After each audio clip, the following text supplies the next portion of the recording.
할렐루야, 반갑습니다. 오늘도 그 귀한 날 하나님 앞에 예배드리러 나오신 성도님들 주님의 이름으로 환영합니다.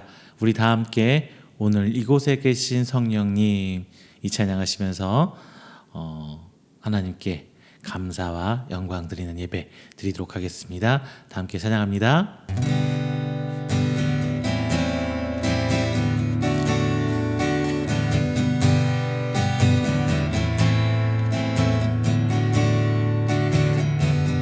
오늘 이곳에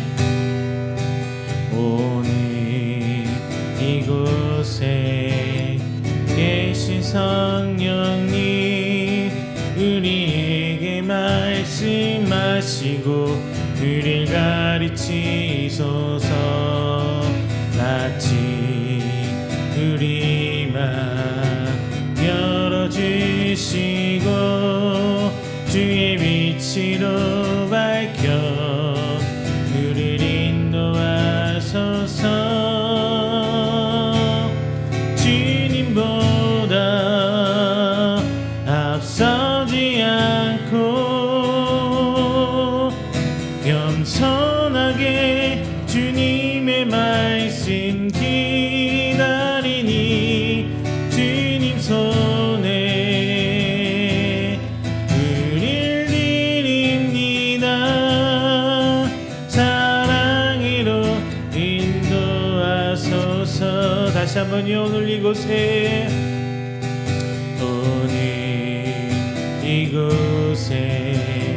계신 성령님 우리에게 말씀하시고 우리를 가르치소서. 낯이 우리 맘 열어주시고 주의 빛으로 밝혀 우리를 인도하소서. 주님보다 앞서지 않고 겸손하게 주님의 말씀 기다리니 주님 손에 우릴 드립니다. 사랑으로 인도하소서.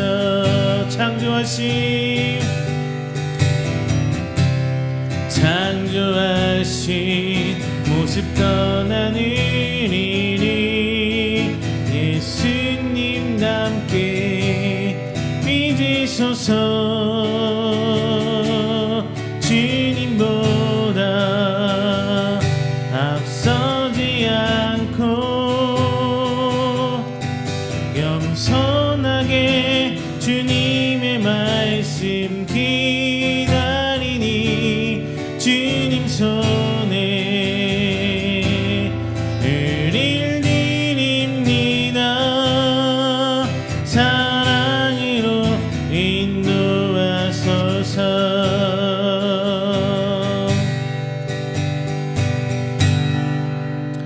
할렐루야. 우리 시간은 다 함께 우리가 드리는 귀한 예배를 위해서 한 목소리로 기도하는 시간 갖도록 하겠습니다. 먼저 첫 번째 항상 기도하는 제목이죠. 우리 예배를 위해서 기도 부탁드리겠습니다.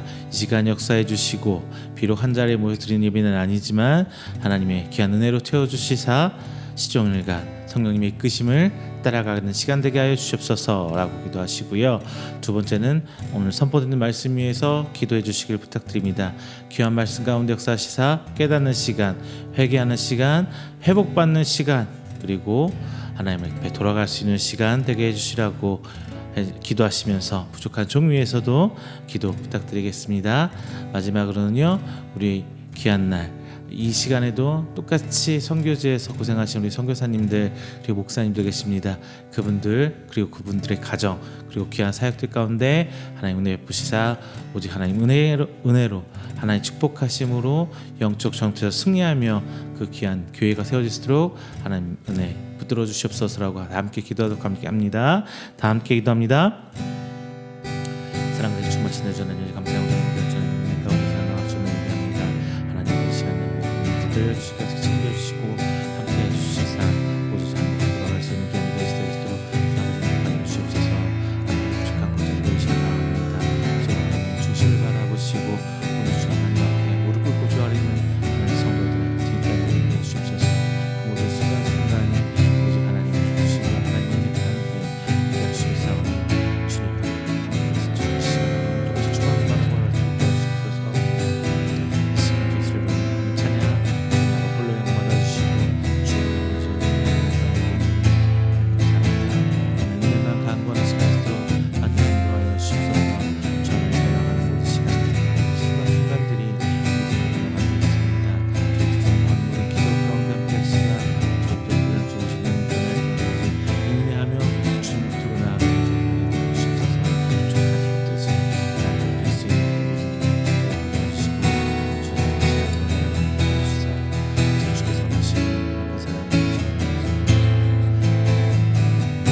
내게로부터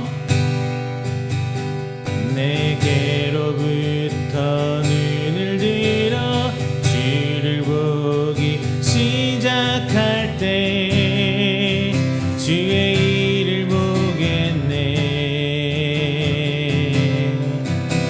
내 작은 마음 돌이키사 하늘에 꿈꾸게 하네. 주님을 볼 때 모든 시선을 주님께 드리고 살아계신 하나님을 느낄 때 내 삶인 주의 역사가 되고 하나님이 일하기 시작하네. 모든 시선을 주님께 드리고 살아계신 하나님을 느낄 때 내 삶은 주의 역사가 되고 하나님이 일하기 시작하네. 성령이 나를 변화시켜 모든 두려움 사라질 때 주의 일을 보겠네. 방패한 땅 한가운데서 주님의 힘 알게 되리. 주님을 볼 때 모든 시선을 주님께 드리고 전능하신 하나님을 느낄 때 세상인 주의 나라가 되고 하나님이 일하기 시작하네. 모든 시선이 주님께 드리고 전능하신 하나님을 느낄 때 세상인 주의 나라가 되고 하나님이 일하기 시작하네. 주 나의 모습 보네. 상한 나의 맘 보시네. 주 나의 눈물 안에 홀로 울던 맘 아시네. 세상 소망과 사라져가도 주의 사랑이 끝이 없으니 살아가는 이 모든 순간이 주의 힘을 나는 믿네. 주 사랑 내게 있네. 주 사랑 내게 있네.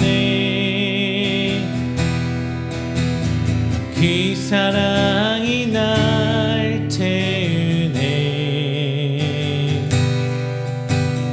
주네 내게 있네. 그대로 날 세우네.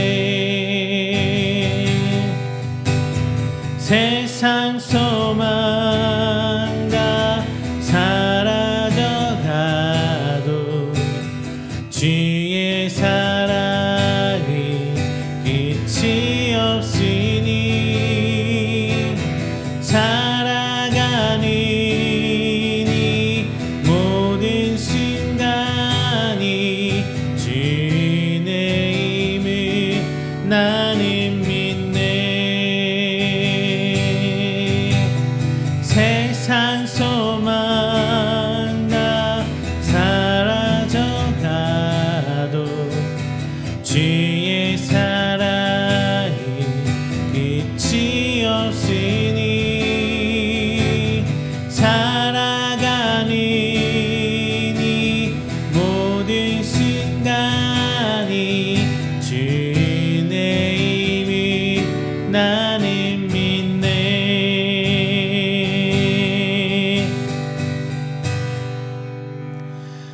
할렐루야. 우리 시간에는 다 함께 우리가 드리는 귀한 예배를 위해서 조용히 기도하며 준비하는 시간 갖도록 하겠습니다. 다 함께 기도합니다.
사도신경으로 우리의 신앙을 고백합니다.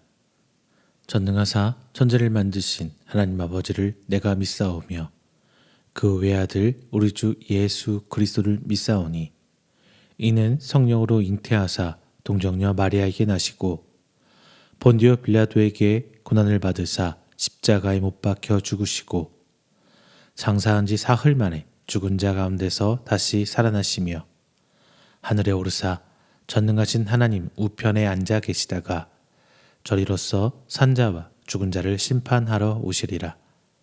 성령을 믿사오며 거룩한 공예와 성도가 서로 교통하는 것과 죄를 사하여 주시는 것과 몸이 다시 사는 것과 영원히 사는 것을 믿사옵나이다.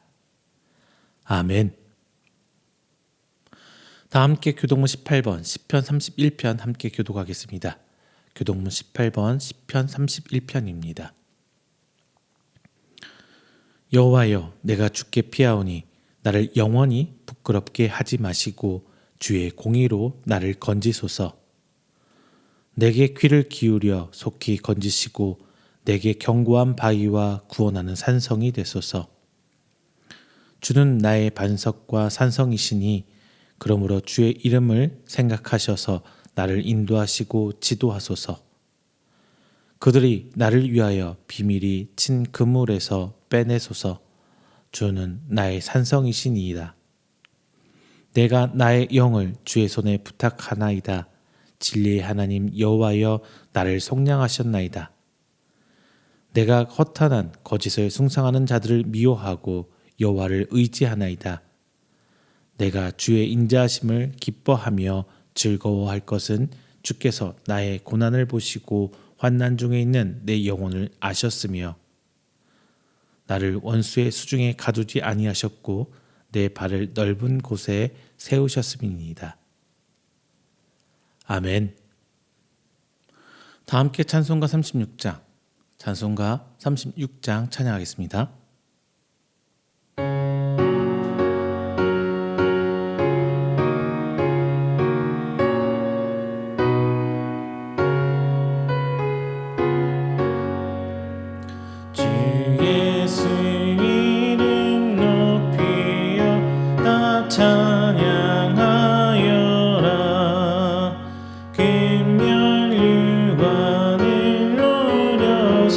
만유를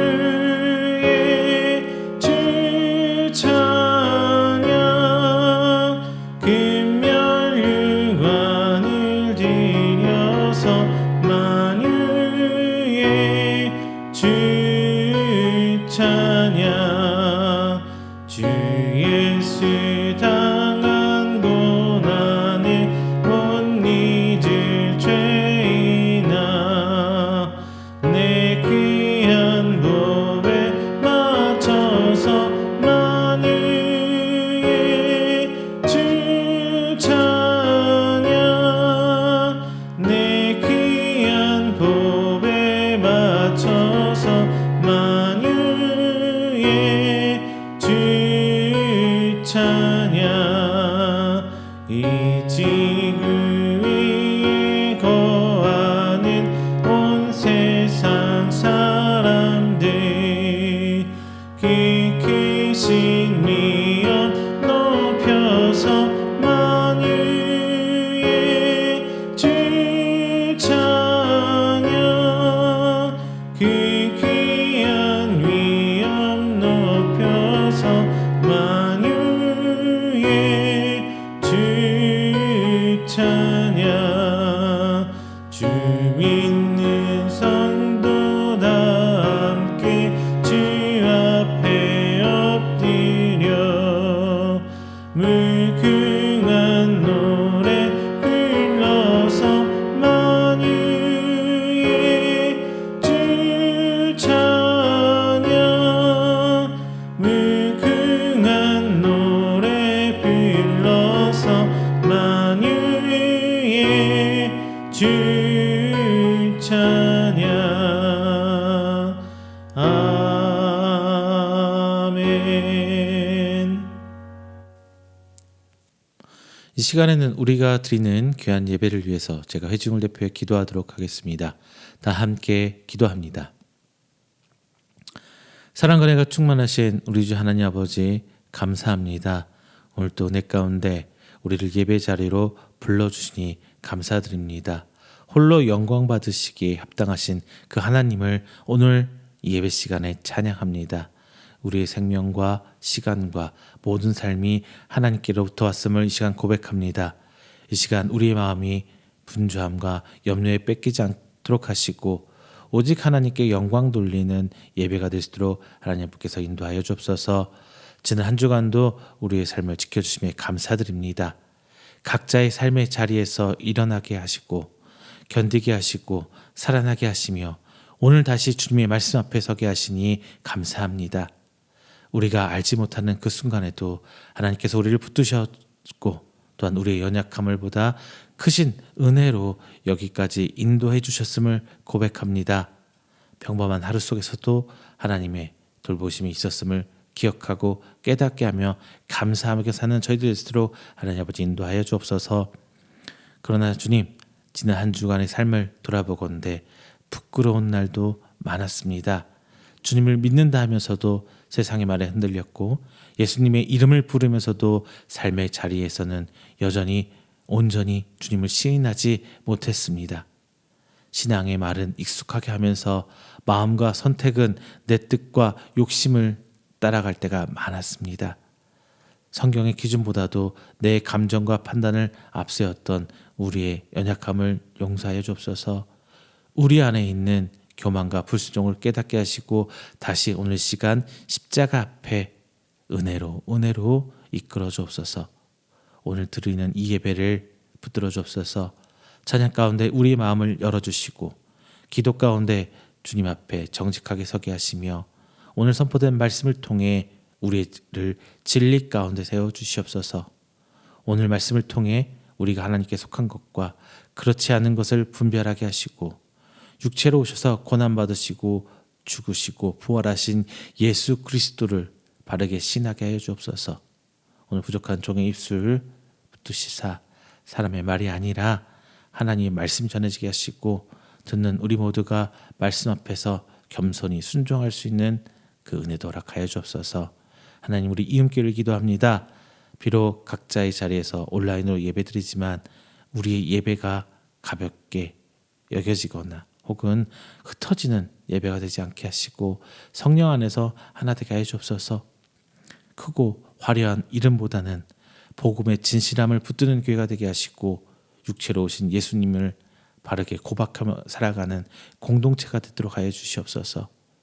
또한 선교사님들, 오늘 이 시간에도 목숨 바쳐 순종하고 있습니다. 하나님, 그곳에서도 은혜로 베푸시사 낯선 땅과 쉽지 않은 환경 속에서도 주님을 증언하는 이들에게 필요한 힘과 은혜를 허락하여 주시고 또한 그 가정들까지도 은혜로 붙들어 주시옵소서. 주님, 오늘 이 시간 예배 시작합니다. 마치는 그 순간까지도 저희 함께 하시오 믿사옵고 사랑이 많으신 예수님 이름으로 기도드립니다. 아멘. 오늘 함께 은혜 나누실 말씀은 요한일서 4장 1절부터 3절까지 말씀입니다. 요한일서 4장 1절부터 3절까지 말씀, 제가 가진 성경으로 신약 391페이지에 있습니다. 다 함께 찾아서 한 목소리로 봉독합니다. 요한일서 4장 1절부터 3절까지 말씀 함께 봉독합니다. 사랑하는 자들아, 영을 다 믿지 말고 오직 영들이 하나님께 속하였으나 분별하라. 많은 거짓 선지자가 세상에 나왔음이라. 이로써 너희가 하나님의 영을 알지니 곧 예수 그리스도께서 육체로 오신 것을 시인하는 영마다 하나님께 속한 것이요 예수를 시인하지 아니하는 영마다 하나님께 속한 것이 아니니 이것이 곧 적 그리스도의 영이니라. 오리라 한 말을 너희가 들었거니와 지금 벌써 세상에 있느니라. 아멘. 할렐루야, 반갑습니다. 지난 한 주일간도 하나님 은혜 가운데 평안하셨습니까? 자, 지난주에 저희는 흔들리는 시대의 기준이라는 제목으로 말씀을 나눴었죠. 이제 시대가 흔들릴수록 우리 성도들에게는 더 뚜렷한 기준이 필요한, 삶의 기준이 필요하다는 말씀 드렸습니다. 세상의 분위기가 너무 빠르게 바뀌고 사람들이 말이 막 쉽게 변하고 무엇이 옳고 그른지 분명하게 말하기 어려운 시대를 지금 우리는 살아가고 있습니다. 이런 시대에는 마음이 좀 약해질 수 쉽죠, 시기가. 자, 남들이 다 그렇게 말하면 나도 그렇게 생각해야 될 것 같고, 많은 사람이 따라가면 그 길이 그냥 맞는 것 같고, 그리고 내 마음에 강하게 뭔가를 느낀다면은 그것이 곧 하나님의 뜻인 것처럼 착각하고 살아갈 때가 많습니다. 그래서 성도들에겐 기준이 필요해요. 기준이 없으면 우리는 결국 분위기에 이렇게 휩쓸려 가게 되죠. 기준이 없으면 사람들 말에 휘둘립니다. 기준이 없으면 내 마음의 감정과 확신을 하나님의 음성처럼 받아들일 때가 생겨요. 믿음은 분명히 하나님을 신뢰하는 것이지만 기준 없는 신뢰는 믿음이 아니라 오히려 흔들림이 될 수 있습니다. 그러므로 성도는 흔들리는 시대일수록 더 분명히 물어야 돼요. 되물어야 돼요. 이게 맞는지, 그른지, 그리고 무엇을 붙들고 있는지 계속 생각해야 됩니다. 그런데 성도 여러분, 기준이 있다는 것은 단지 마음속에 좋은 원칙 하나를 갖고 산다는 것, 이런 뜻은 아닙니다. 기준이 있다는 것은 실제 삶에서 무엇을 받아들이고 무엇을 거절할지 분별하는 내용이에요. 기준은 그냥 멋으로 세우는 어떤 장식품이 아니에요. 기준은 우리의 판단을 뭔가 붙드는 것이 되어야 돼요. 그리고 우리의 선택을 이끌어줘야 됩니다. 이 기준이 때로 우리에게 멈추라고 말하기도 하고, 때로는 아니야 라고 단호하게 선을 그을 줄도 알아야 돼요. 기준이 있어야 우리는 모든 일의 것을 다 받아들이지 않을 수가 있습니다. 기준이 있어야 우리는 좋아 보이는 것과 하나님께 속한 것을 구별할 수가 있어요. 오늘 본문은 바로 그 분별의 영역을 이야기해주고 있습니다.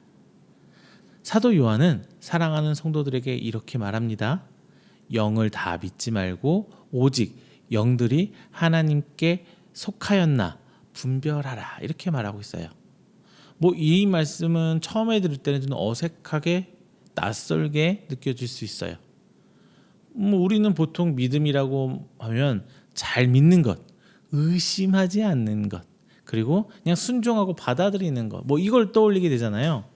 그런데 요한은 이 믿음의 사람들에게 말합니다. 다 믿지 말라고 말하는 거예요. 성도는 믿는 사람이 성도잖아요. 그런데 모든 것을 다 믿는 사람을 지칭하진 않아요.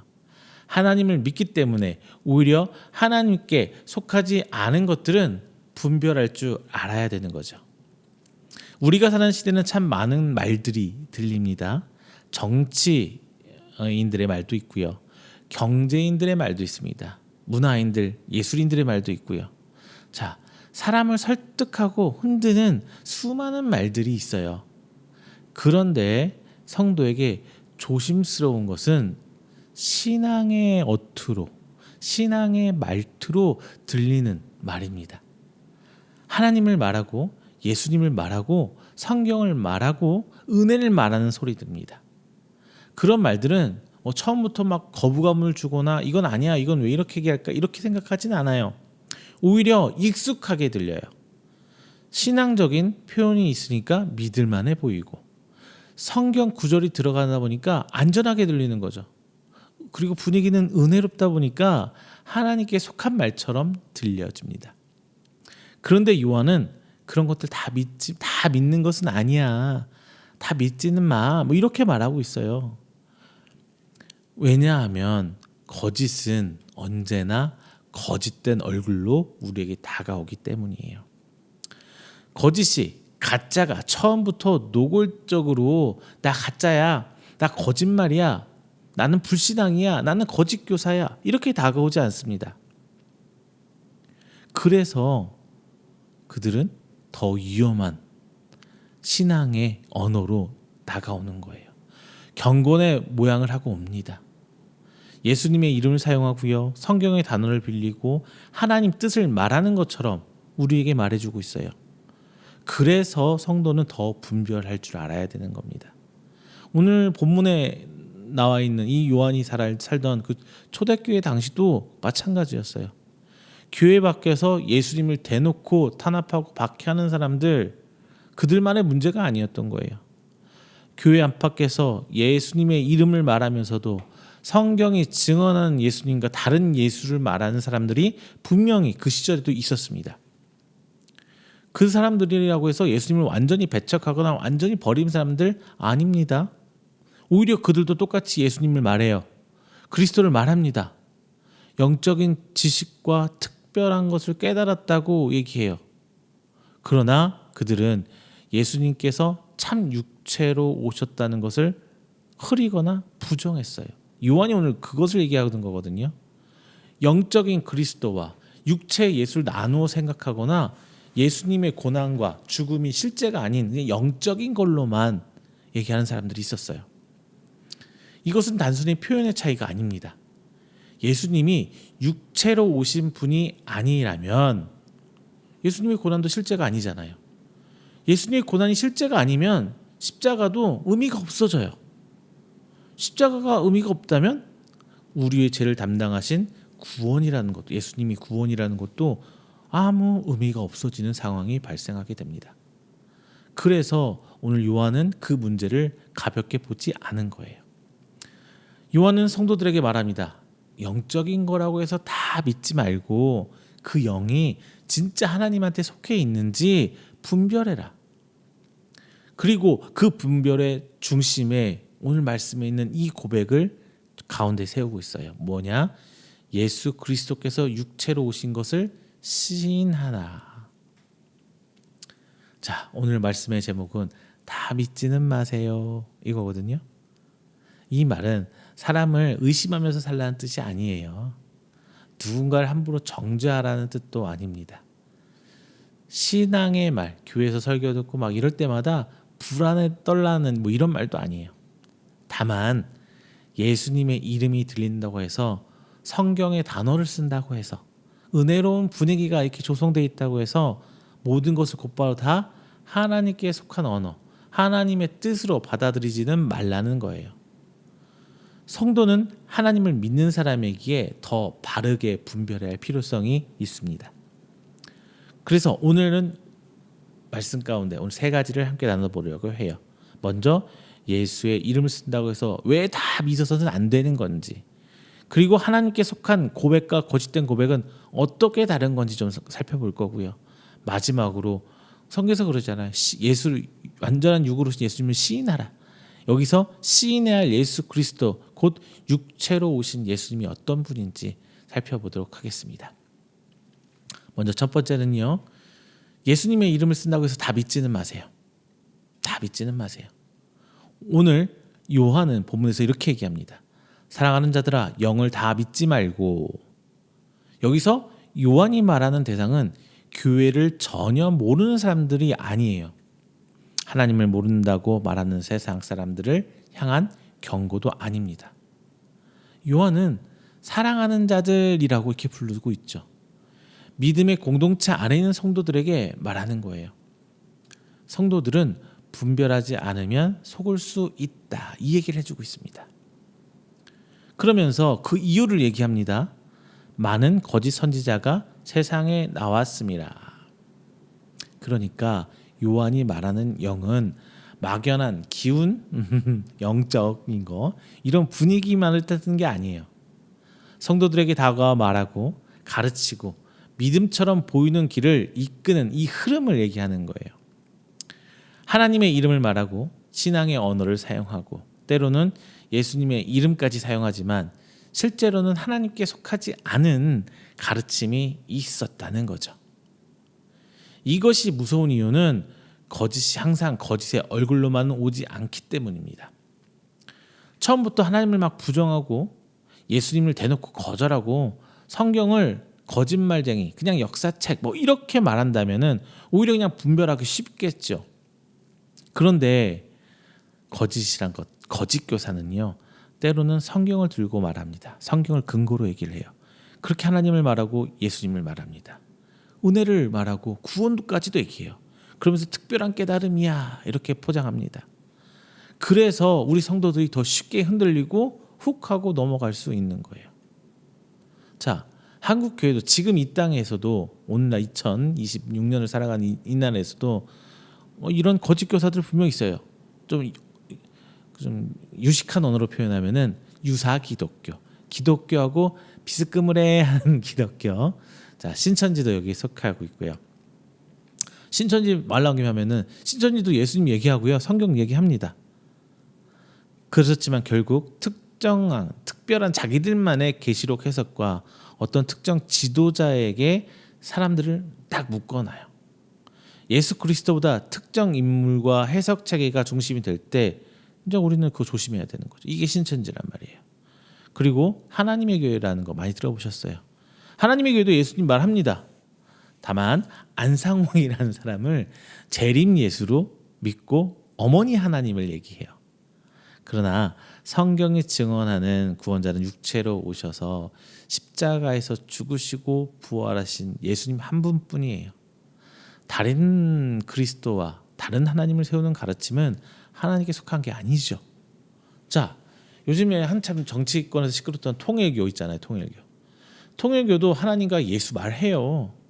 다만 문선명과 한학자를 참 부모로 세우면서 축복결혼, 뭐 참가정 회복을 구원의 중심 축으로 얘기합니다. 그러나 우리의 구원은 어떤 인간의 지도, 혹은 가정운동, 어떤 행함, 어떤 운동을 통해서 이루어지는 게 아니에요. 우리의 구원은 오직 예수 그리스도의 십자가와 부활 안에서만 주어지는 겁니다. 자, 제가 뭐 잠깐 신천지도 얘기했고 하나님의 교회도 얘기했고 통일교도 얘기했습니다만 오늘 뭐 이거 2차 주차에서 막 길게 설명하려고 하는 건 아니고요. 우리가 그것에서 기억해야 될 거 중요한 거 하나 얘기해 주려고요. 자, 다 뭐냐면은 예수님을 얘기하지만 다 우리 복음은 아니라는 거예요. 성경을 말한다고 해서 다 하나님에게 속한 것이 아니에요. 신앙의 분위기가 있다고 해서 다 복음 아닙니다. 문제는 어떤 단어를 사용하냐가 아니라 그 말들이 우리를 지금 어디로 이끌고 가고 있느냐, 그게 중요하다는 거예요. 거짓 가르침은 예수님의 이름을 완전히 버리지 않아요. 오히려 예수님의 이름을 사용하면서 특정 조직 안에만 구원이 있는 것처럼 말합니다. 특별한 지식이라든가 특별한 해석을 가져야만 참된 어떤 믿음에 이르는, 참된 구원에 이르는 것처럼 말해요. 정확하게는 겉으로는 하나님을 말하지만 그 가운데는 예수님의 십자가와 그 부활을 흐리게 만들어요. 정확하게 얘기를 않아요. 그래서 요한은 오늘 본문에서 모든 것을 다 믿는 것은 아니냐라고 말하는 거예요. 이것은 사람을 의심하며 살라는 뜻 아니에요. 모든 말을 부신하고 모든 가르침을 공격하라는 뜻, 이런 뜻 아닙니다. 그냥 하나님을 올바로 믿기 위해서 하나님께 속하지 않은 것들을 잘 분별하라는 거예요. 성도는 믿음의 사람입니다. 그러나 믿음의 사람은 아무 것이나 믿는 믿음은 아니에요. 그 믿음의 사람이 아니에요. 진짜 믿음은 분별 없는 수용이 아니라 하나님께 속한 것을 붙들고 하나님께 속하지 않은 것을 거절하는 거예요. 그러므로 우리는 예수님의 이름을 쓴다고 해서 다 믿어서는 안 되겠죠. 성경에 단어가 들린다고 우리는 곧바로 마음을 열고 할렐루야 아멘 이러면 안 돼요. 은혜롭다고 해서 다 복음처럼 받아들인 것도 아닙니다. 요한이 우리에게 가르치는 첫 번째 경계는 이거예요. 경계하라는 건데 예수님의 이름을 사용하는 것과 예수 그리스도께 속한 것은 다르다는 것. 자, 그럼 이제 우리는 물어야 되죠. 무엇이 하나님께 속한 것입니까? 그러면 무엇이 하나님한테 속한 것처럼 보이지만 하나님에게 속한 것이 아니란 이야기입니까? 그래서 오늘 보면 요한이 단순히 경계해라, 믿지 말라, 의심해라 이렇게 멈추지 않아요. 이어서 얘기합니다. 오직 영들이 하나님께 속하였으나 분별하라. 자, 이제 우리는 하나님께 속한 고백과 거짓된 고백을 분별해야겠죠. 그걸 두 번째에서 볼 거예요. 두 번째, 하나님께 속한 고백과 거짓된 고백을 분별하세요. 요한이 영은 다 믿지 말고, 그러니까 다 믿지 말라가 아니라 그게 다 옳은 거라고 믿지 말라는 거예요. 다 옳은 것은 아니야. 틀린 것도 있어. 잘못된 것도 있어. 이런 말인데 그 뒤에 이렇게 얘기하죠. 오직 영들이 하나님께 속하였나 분별하라. 여기서 중요한 표현은 하나님께 속하였나 이 말이에요. 요한은 단순히 이것이 좋은 말인지 감동적인 말인지 사람들한테 인기 있는 말인지 뭐 이런 걸 묻지 않아요. 그 말과 고백이 하나님께 속해 있나 그게 중요하다는 겁니다. 우리는 종종 겉모습만으로 뭔가 판단하고 뭐 그러기 쉽죠. 말이 부드러우면 좋은 가르침처럼 느껴집니다.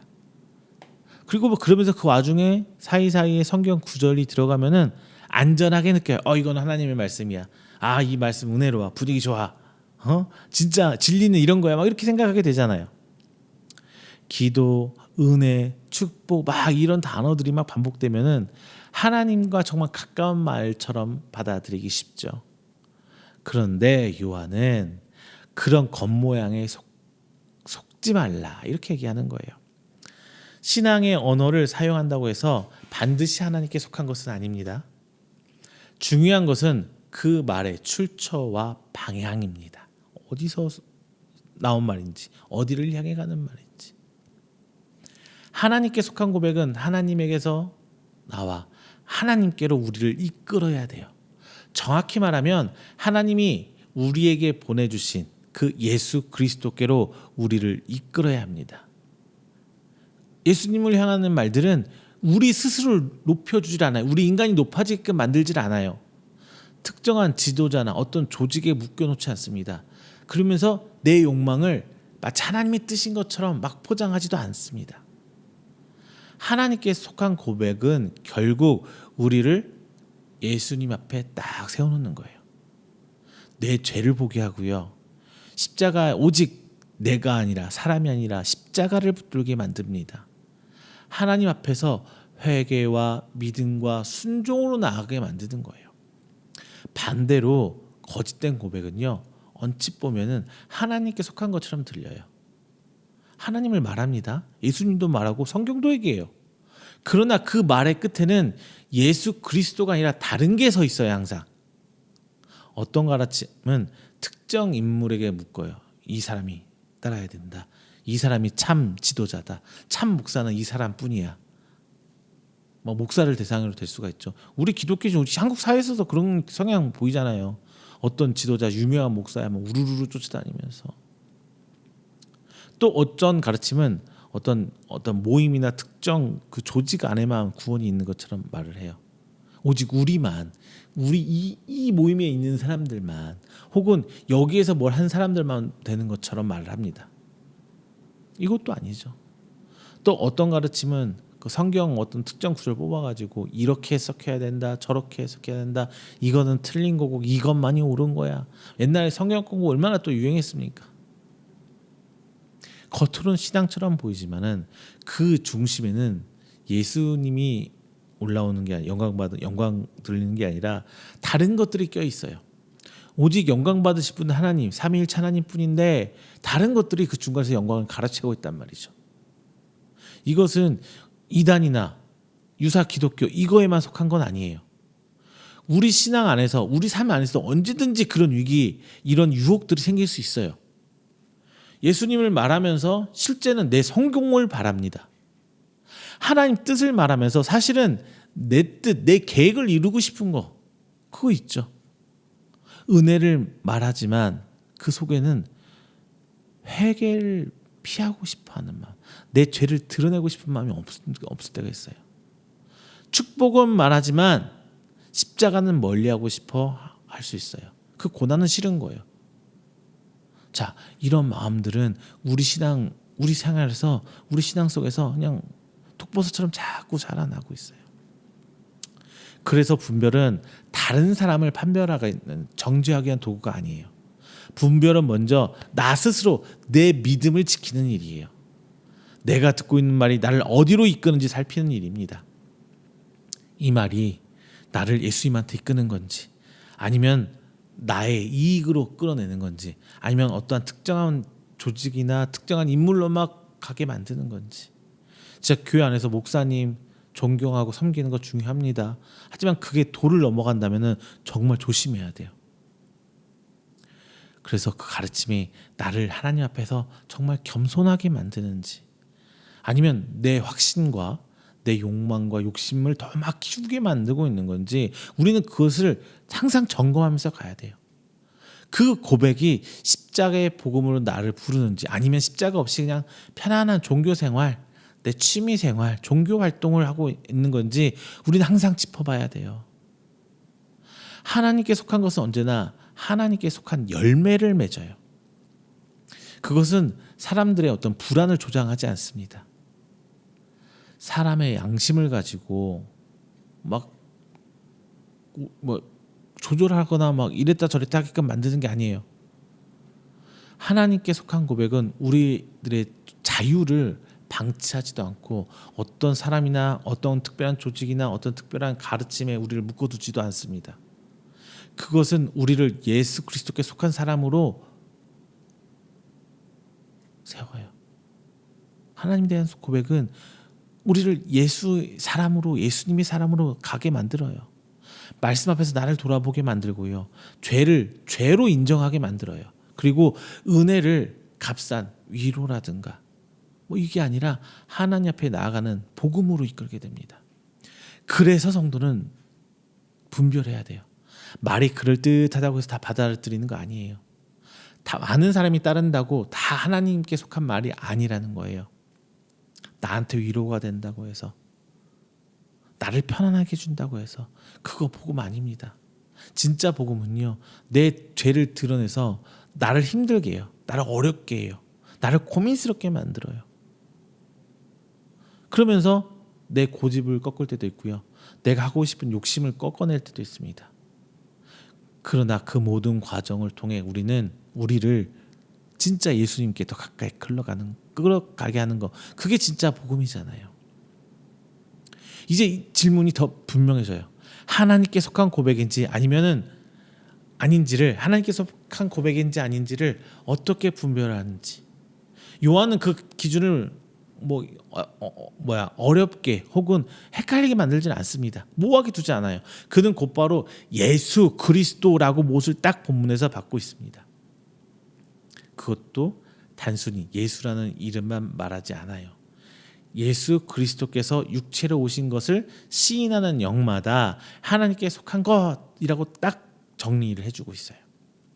결국 분별의 중심에는 우리가 어떤 예수를 믿고 고백하느냐 이거예요. 내가 믿는 예수는 누군지, 내가 바라는 천국은 어디 있는지, 그게 진짜라는 거예요. 마지막 세 번째, 이제 시인하는 거죠. 뭐를? 참 육신으로 오신, 진짜 육체로 오신 예수님을 그리스도라 시인하는 거예요. 자, 요한은 하나님께 속한 고백과 거짓된 고백을 분별하는 기준을 분명히 오늘 2절에서 제시합니다. 이로써 너희가 하나님의 영을 알지니 곧 예수 그리스도께서 육체로 오신 것을 시인하는 영마다 하나님께 속한 것이요. 자, 이렇게 말하고 있어요. 요한은 단순히 그냥 예수님이라고 말하는 게 아니에요. 예수님을 좋은 분으로 인정하냐 뭐 이런 것도 아니잖아요. 그냥 구체적으로 딱 얘기합니다. 예수님은 육체로 오신 것다는 것을 너희는 시인할 수 있느냐? 참 육신을 입고 온 것을. 우리 오늘 본문에서 이거 그냥 가볍게 지나갈 내용 아닙니다.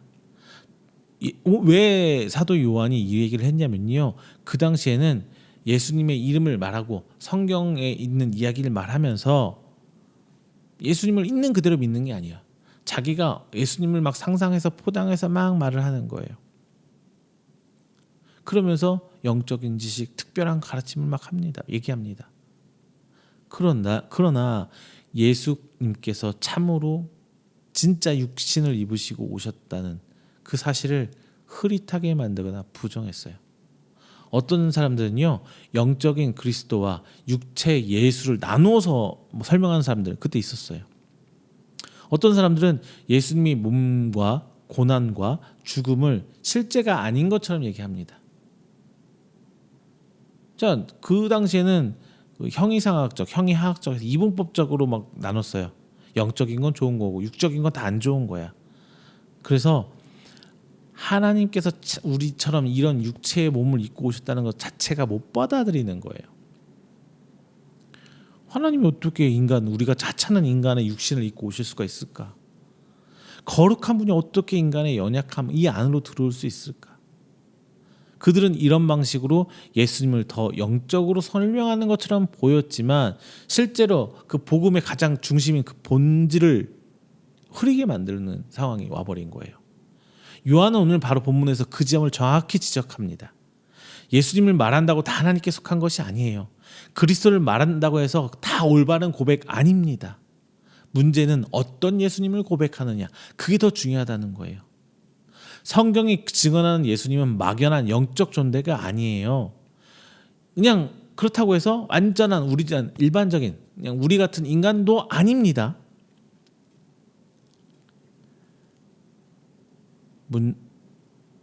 예수님은 참 하나님이어서 동시에 우리와 똑같은 육체를 입고 오신, 우리 가운데로 오신 그런 분이란 말이에요.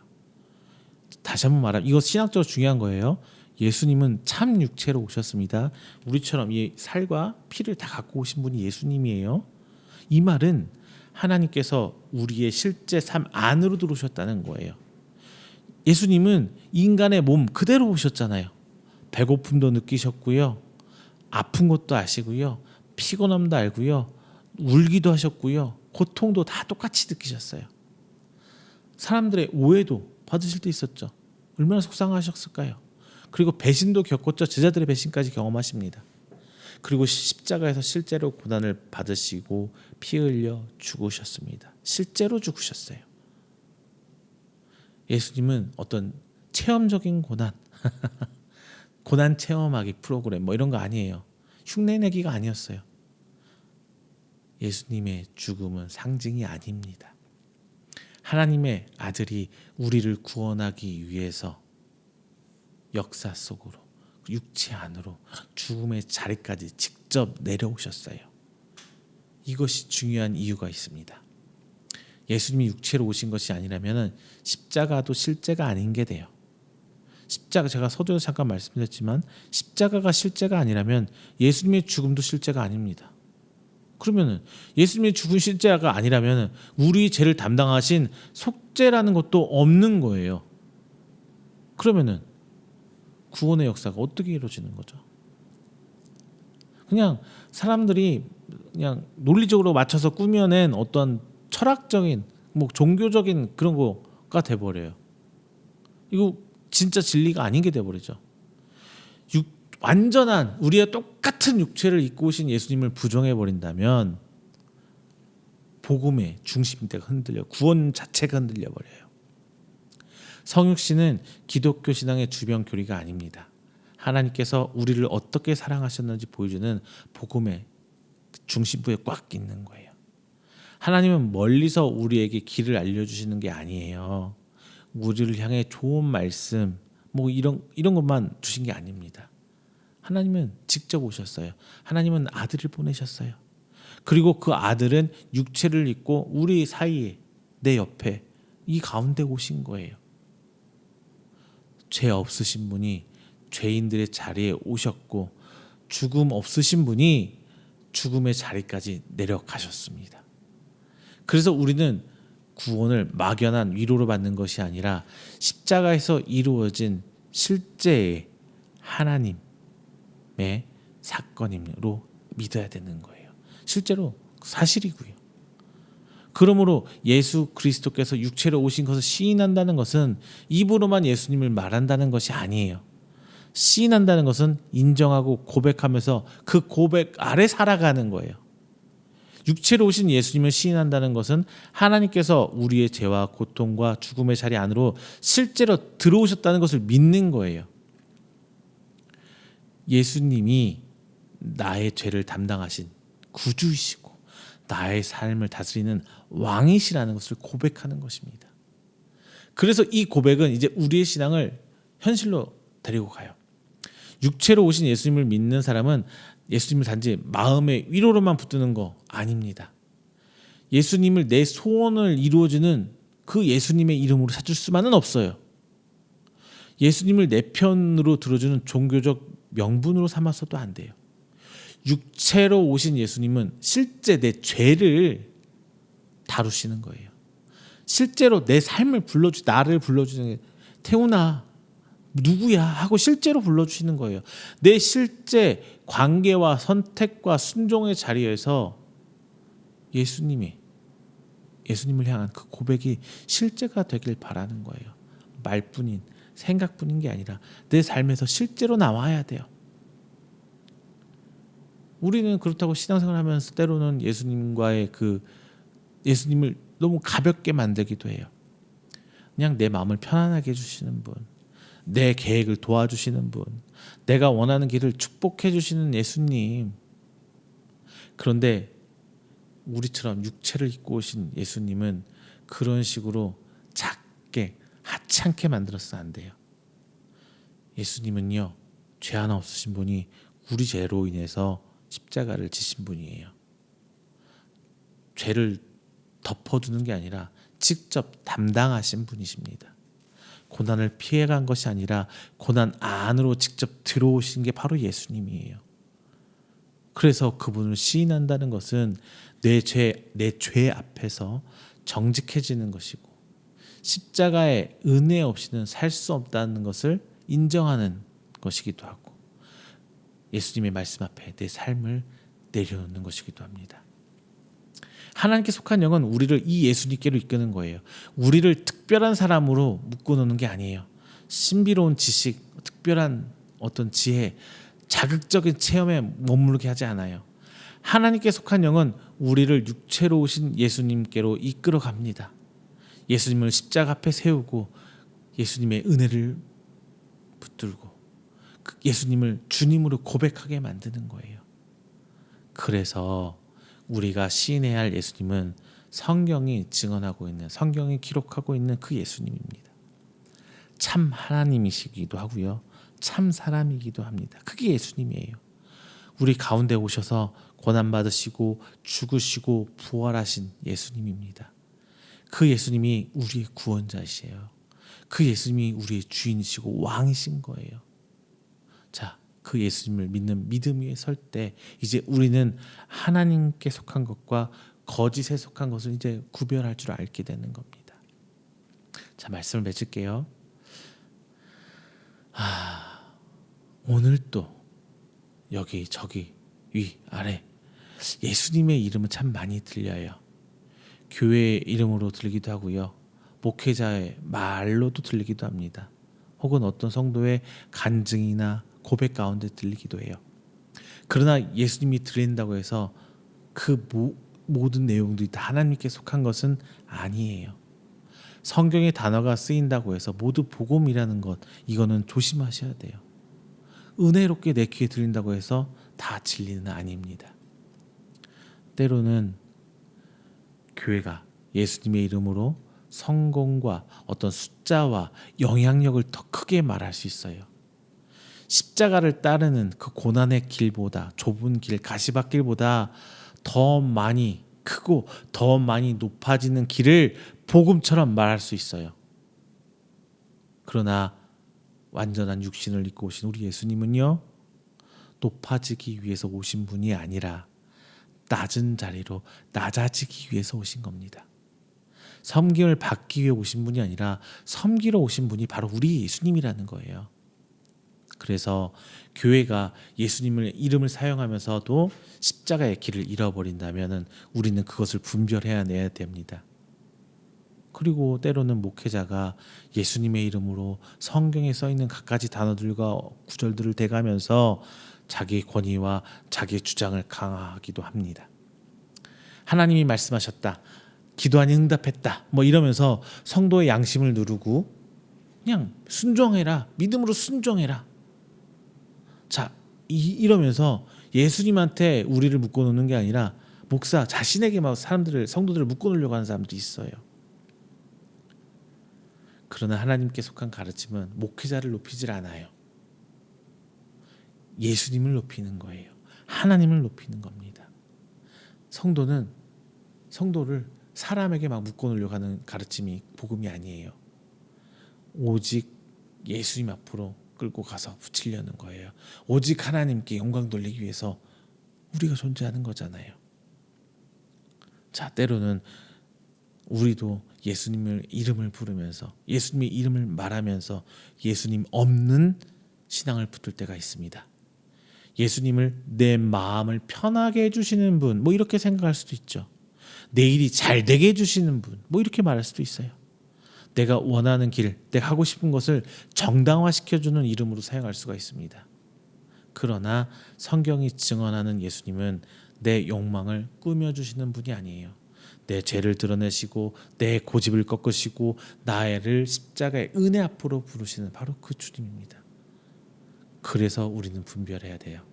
성공만 말하는 예수, 십자가 없는 예수, 회개 없는 예수, 순종 없는 예수, 고난은 피하게 해주고 오직 축복만 말하는 예수, 이거는 성경에서 말하는 예수님의 모습이 아니에요. 내 편만 들어주는 예수님, 오직 우리만, 내 편만, 내 소망, 내가 꿈꾸는 거, 내 희망을 이루어주시는 램프의 진이가 된 예수님, 이거는 참 예수님이 아니에요. 우리가 믿는 예수님은 우리 곁에 스스로 낮게 오셔서 실제 우리 죄를 담당하신 분이십니다. 실제 우리 때문에 고난 안으로 들어오신 예수님이에요. 우리의 실제 죽음의 자리까지 내려오신 분이 바로 그 예수님이란 말이에요. 사람처럼 보이기만 한 그분이 아니라 진짜 사람이에요. 사람처럼 보인 게 아니라 진짜 사람. 고난당하는 척한 게 아니라 진짜 고난당한 거고요. 죽은 척을 한 게 아니라 진짜 죽으셨던 분이 바로 예수님입니다. 그 예수님이 부활하셨어요. 그래서 우리는 예수님을 주님으로 시인해야 되는 거예요. 말만이 아니라 믿음으로 시인해야 됩니다.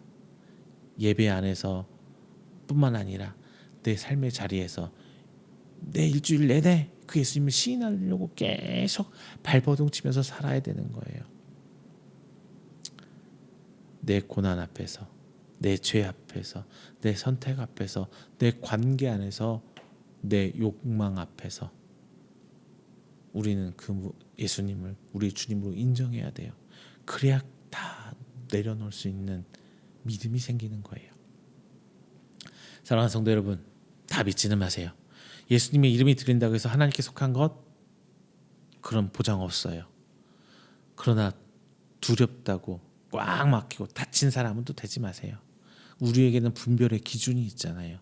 육체로 오신 예수 그리스도, 십자가에서 죽으시고 부활하신 예수님이 바로 우리의 기준입니다.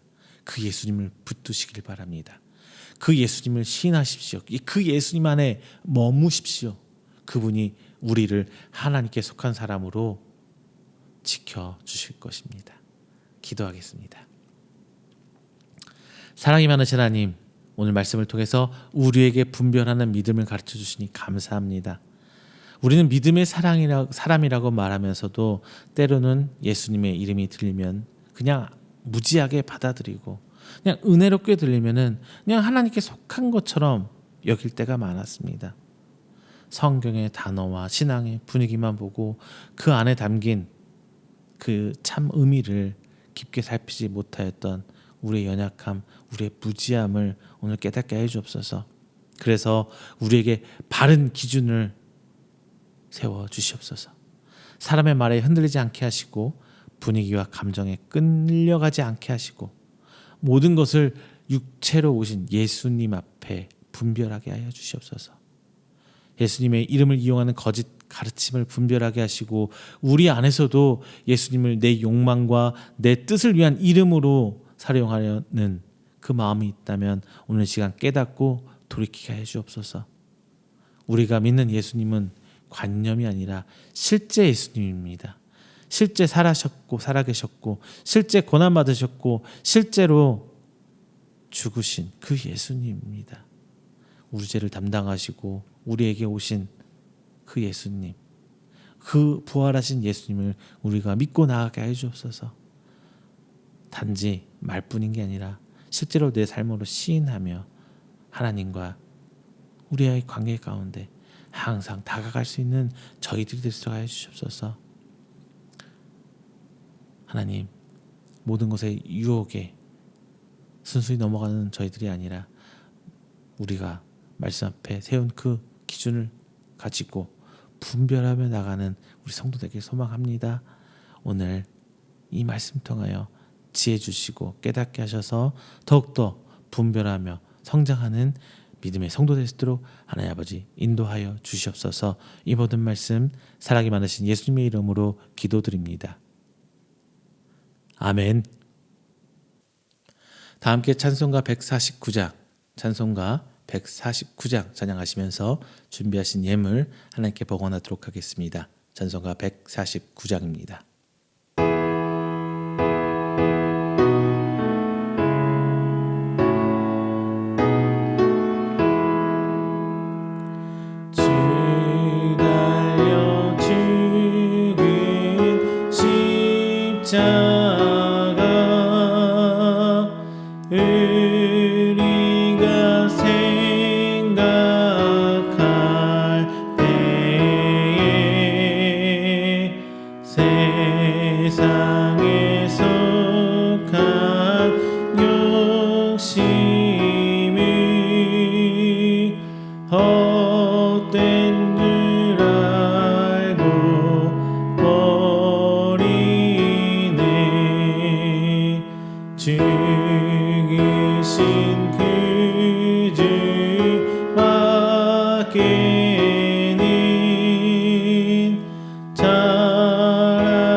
주님 못 나가겠네.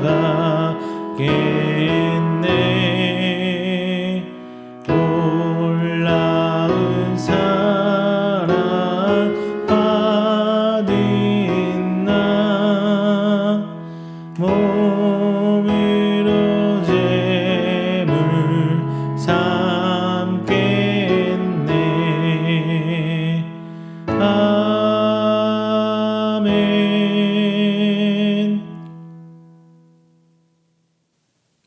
이 시간에는 우리가 드린 귀한 예물을 위해 제 축복 기도하겠습니다.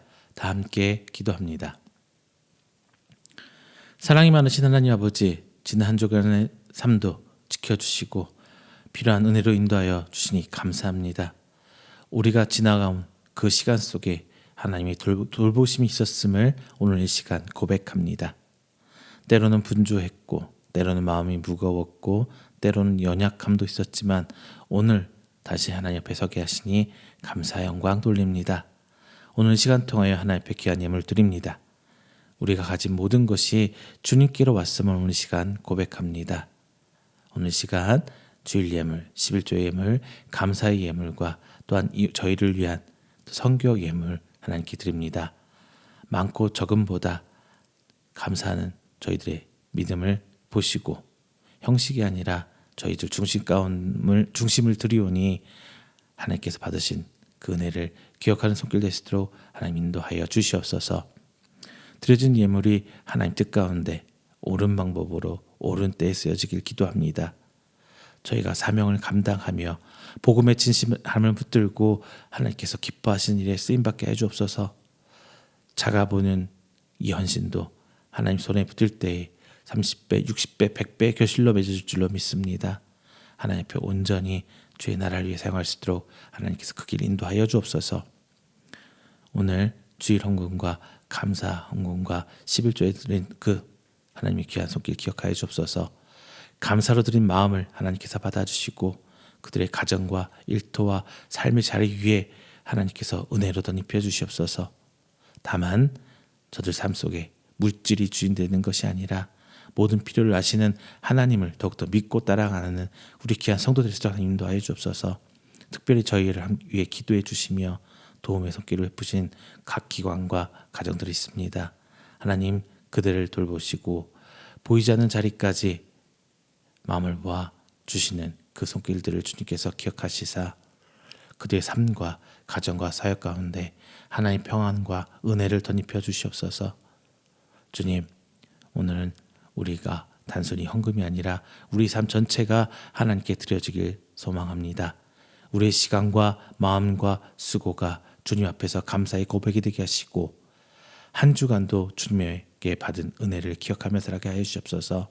오늘 이 시간 하나님의 은혜 받은 은혜를 주님의 이름으로 온전히 기도드립니다. 아멘. 다 함께 찬송가 29장 찬양하시는 후에 축도로 오늘 예배 마치도록 하겠습니다. 찬송가 29장입니다.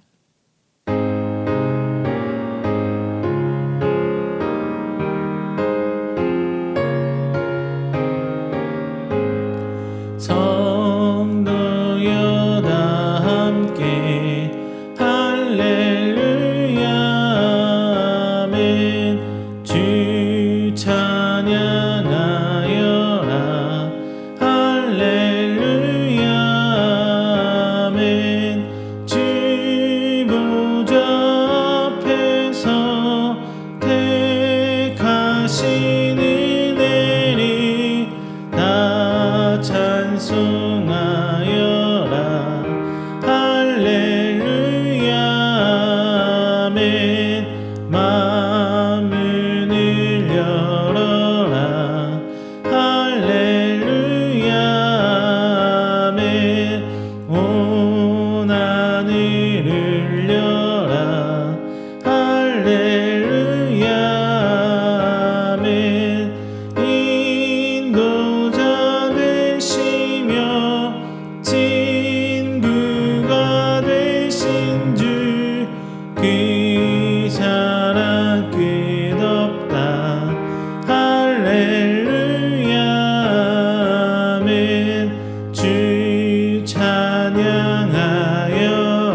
끝없다. 할렐루야 아멘. 거룩한 집에서 주인 총기리며 늘 찬송 부르자. 할렐루야 아멘. 축도합니다. 여호와는 내게 복을 주시고 너를 지키기를 원하며, 여호와는 그의 얼굴을 내게 비추사 은혜 베푸시기를 원하며, 여호와는 그 얼굴을 내게로 향하여 드사 평강 주시기를 원하노라. 이제는 우리 주 예수 그리스도의 은혜와 하나님의 사랑하심과 성령님의 교통 교제하심이 오늘 이 자리나 하나님을 예배하고 선포된 말씀을 하여금 하나님의 것을 분별하며, 또한 완전한 육신 있고 우리 가운데 오신 그 예수님을 시인하는 우리 성도들의 머리 위에와 우리의 가정과 사업장과 직장, 그리고 그가 계획하는 모든 행사 위에 영원토록 함께 있을지어다. 아멘.